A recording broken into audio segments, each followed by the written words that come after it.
I distinctly remember the first time I tried Flechette Storm. I was just on Neptune kind of fucking around with the new aspects, and I remember being just entirely, completely underwhelmed.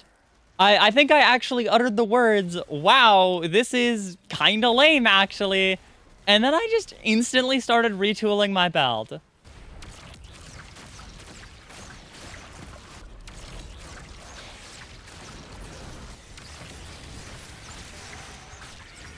Flechette Storm, I owe you an apology. I was not familiar with your game. So what happened? Why did Flechette Storm go from being one of the worst aspects in the game to being one of the only things that Berserker Titans are ever running nowadays? Oh. Well, I'll do it for just about anything. Welcome to Relevance. Wishful Ignorance. This thing got a massive buff coming into Edge of Fate with its max damage applied to Flechette Storm going from 50% to 200% additional damage. Now, that proved to be coming out of the gate way too hot, so it got an adjustment to its max damage to be only 120%. Yeah, okay, only 2.2 times the damage. That seems very normal. Even with the adjustment, this build is still very potent since the stat rework with Edge of Fate. Given that intro, it should surprise nobody that we're building around Flechette Storm and Wishful Ignorance. Wishful Ignorance itself is not at all complicated. You push the buttons and it gives you a damage bonus. Yippee! Opening up our subclass, we have 4 aspects to choose from, except with this build, that number is 0 because you have no choices. For this build, you will be on Flechette Storm and Banner of War. Flechette Storm is mandatory, and I think that should be fairly obvious. We're not going to be using Wishful Ignorance for its Frenzy Blade damage. Banner of War should also be fairly self-explanatory, because it's the I am going to melee stuff and also never die Berserker aspect. Flechette Storm might be a projectile, but it's one born of a slide melee, so it counts as a melee attack for Banner of War. For once, we're not on Prismatic, so our melee is Frenzy Blade by matter of you don't have a choice and you never did, because the universe is actually just a machine which can be calculated, and free will is actually an illusion born of our inability to understand reality on a level high enough to account for variables out of our process of conscious processing, despite almost all human actions having a scientifically explainable process. Even if we don't have access to the science needed to see the full picture. You know, I gotta stop getting philosophical in these videos. I'm gonna give somebody a heart attack. After you're done having an existential crisis, feel free to pick a grenade, because, yeah, as far as I'm aware, free will does exist. While you can technically pick whatever you want, I recommend Shackle Grenade for a few reasons. Grapple does play into our melee build, but it doesn't get to take advantage of Wishful Ignorance, and if you really want to do grapple melee stuff, you're probably better off on a Hunter right now. Threadling Grenade can work, but you kind of have to spec towards Threadlings for it. And while they are getting a buff, I don't think it's going to make them crazy or anything. Shackle Grenade not only plays off of some of our fragments, it's actually a great way to lock champions in place, especially overloads. This build has enough raw damage to just outright kill overloads and barrier champions without stunning them in most activities. Suspending overloads makes sure they hold still long enough to actually take all of that damage, and for barriers, it makes sure they don't actually pop their barrier in the middle of your combo. For our fragments, you do have some flexibility, but this is how I've spec'd it. Generation for some free grenade energy is great, even though our build doesn't really rely on the grenades. Continuity for extended debuff timers. Wisdom for some extra orb generation. And Thread of Mind to round out our suspend package. For our armor, it should come as absolutely no surprise that we're just full sending towards melee stat. As of the time I'm writing this, I'm sitting at about 170 on my melee stat. If you can get it to 200, that's probably your best option.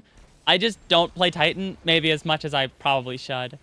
After that, Super is a great secondary stat, since as far as I'm aware, Blade Fury melee counts as a melee for the purpose of Banner of War, even if it doesn't work with Wishful Ignorance. And anything after that can go to Grenade if you've got the numbers left for it, and if you don't, I wouldn't worry about it too much.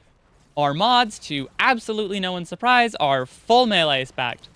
Double hands-on for even more super gen, double heavy-handed for even more orbs, triple resist, Invigoration and Better Already to keep us in the fight, and then our standard Proximity Ward special finisher setup for the class item. Now, this next consideration is entirely optional, but if you want to go full pedal to the metal on just being a melee killing machine, consider Vex Caliber. This thing is a beast at just obliterating stuff in melee, and it keeps you alive even harder than your build already is. When you get Banner of War rolling with Vexcal's secondary perk active, you're rivaling the damage of some special weapons purely off of Glaive melee. Now, it's not at all required. You can totally run whatever weapons you want or whatever the activity requires per champions, but if you know what you're doing, Vexcal can do just some silly things. In the artifact, we do have a few things to make note of. Elemental Benevolence can be good with Vexcal since your allies also get Void Overshield. Refresh Thread is great since Tangles are just free. Threaded Blast for much the same reason. Shield Crush gives us even more melee damage, especially on Vexcal since you get Void Overshield on demand. And finally, Tangled Web is great for even more Suspend since Tangles are once again free. In terms of what buttons you should press and when, the answer to that is if you don't have Banner of War, you should press whatever buttons are going to get you Banner of War. It's kind of the entire lifeblood of the build and also our only source of healing.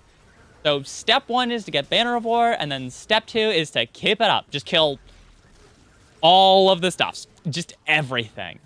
If you're on Vexcal, you're going to want to make sure your Overshield is healthy as well, assuming you're still in slapping distance. And as soon as you encounter an enemy that's a little beefier than normal, feel free to just pop yourself into the sky and start flinging Flechettes. Only throw out as many as you need since you consume less melee energy the fewer charges you throw out. Keep in mind, if you are on Vexcal, you will need to switch to another weapon since Glaives replace your melee with something else, and that means you won't be able to do Flechette Storm.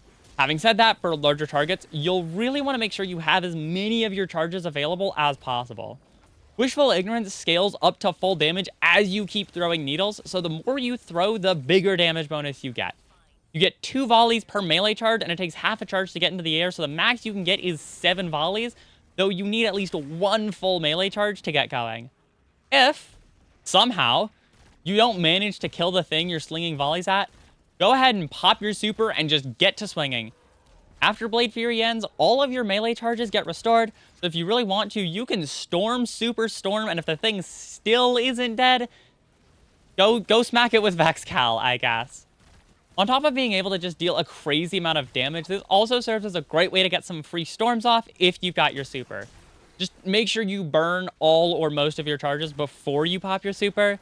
Also, try to stick close to your allies since with Wishful Ignorance, you get melee energy back from Banner of War pulses when you have allies in them. So keep your friends close and your enemies full of strand matter. And that's really it for today. Stay tuned for some new styles of content. I'm going to be trying to branch out a little bit here into the future. Build videos are probably not going to be a weekly thing going into the future since, if I'm being honest, there's really only so many builds I can cover between patches. And with the new armor system, I actually have to regrind a bunch of my armor, which means that making the build actually takes a lot longer than it used to. I'll see you in the next one. Bye for now!